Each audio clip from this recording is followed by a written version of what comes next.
ბათუმში კი ბრიტანულ-ქართული სპექტაკლის პრემიერა გაიმართა. თანამედროვე დრამატურგის იგნას კარნელის ენის პიესა „ზამთრის ზღაპარი“ ბრიტანელმა რეჟისორმა დადგა. ერთმოქმედებიან სპექტაკლში ბათუმის დრამატული თეატრის 4 მსახიობი თამაშობს. სპექტაკლი კი მაყურებელს მოუთხრობს, როგორ იდგმება თეატრში შექსპირის „ზამთრის ზღაპარი“ და როგორ ვითარდება პარალელურად შემოქმედებითი ჯგუფის პირადი ურთიერთობები. ნამუშევარი ბათუმის დრამატული თეატრის და ლონდონის ახალგაზრდული თეატრის იუნიკორნის პარტნიორობის პირველი შედეგია.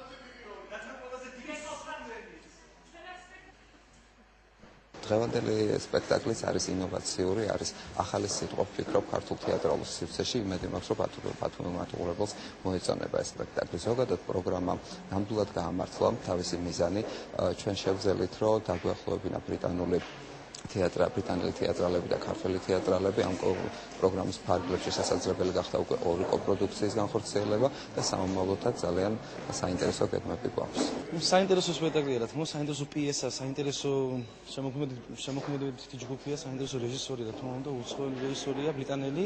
და ჩვენთვის ერთის მხრივ იყო ეს ექსპერიმენტი, იმიტომ რომ მაინც უცხოელთან ასე თუ ისე მე პირველად ვიწყებს მუშაობა და ძალიან საინტერესოა, რა თქმა უნდა და ჩემი პერსონაჟი, რასაც მე ვთამაშობ, მეფე ტუნდეს, რა თქმა უნდა, არის სახალისო, არის სევდიანი, არის სიყვარულით გაჟღენთილი და მოკლედ ყველაფერი არის ამ სპექტაკლში ერთად მოყვანილი. ის ჩანაფიქრი, რაც ჰქონდა ჩაფიქრებული რეჟისორს, მე მგონი ბოლომდე გავართვით თავი და ვნახოთ.